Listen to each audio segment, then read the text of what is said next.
So here, let's determine the limits with a graph. So, shoot, what does it say? Maybe I'll write this a little bit more clearly. So here we're supposed to determine which of these are true. So they're already stated for us. We just have to decide if they're true or not. So let's think about it. So for this one, the limit as x approaches -1 from the right side. So if we're approaching -1 from the right side, that means we're following along our function, and it looks like it equals 1, right? The y value approaches 1. As x approaches -1, the y value approaches +1. True, that one works. Part B, or letter B, limit as f of x approaches 2. Well, let's see. If we approach 2, this is a two-sided limit, so if we approach 2 from the left side, our y value is approaching 1. And if we approach from the left side, our y value is approaching 1 still. I mean, it stays at 1. It does not matter that we don't actually get 1 when we plug in 2. We get 2 when we plug in 2. So this one is false. This one is true. It doesn't matter what the value of the function is at the specific x value. It matters what it approaches. So that's something that's very, very important to remember. Limit as x approaches 2 from the left and right is 2. No, we just said it was 1, so that's also false. As x approaches 1 from the left, so we're approaching this way. What is our y value approaching? 2. That's true. Right? It doesn't matter that when we plug in 1, we get 1. If we're approaching from the left side, we're approaching a y value of 2. All right. And then I'm just going to go through the rest of this. Maybe you could pause it and see if you get it right.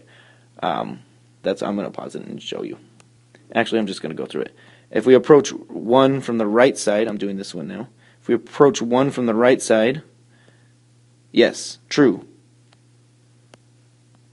If we approach 1 from both sides, this does not exist, because from the right side, we approach 1. From the left side, we approach 2.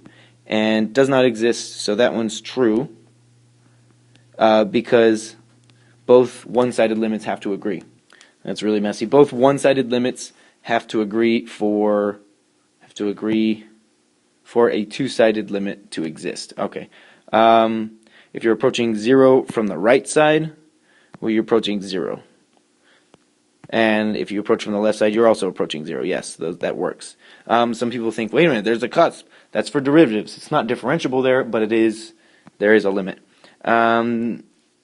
X approaches C exists at every C in -1 to 1, not including -1 and 1. So I cannot approach from the left side. I cannot approach from the right side for 1 or for -1 there. So I can't approach -1 from the left side, and I can't approach -1 from the right side. So it exists at every C in this interval. So yeah, we can approach from either side on this. If I approach 0.5, I mean, that limit exists. So this is true. And then, wait, what did I say for this one?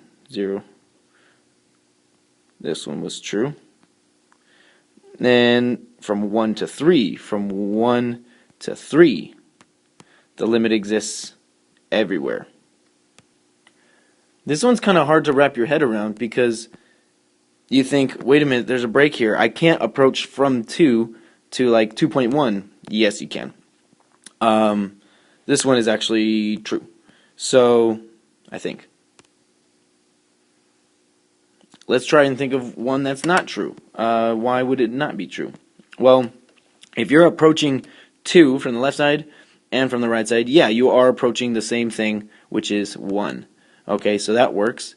If some people think like, well, what if you're approaching like 2.1? You can't plug in 2, you can't approach from there.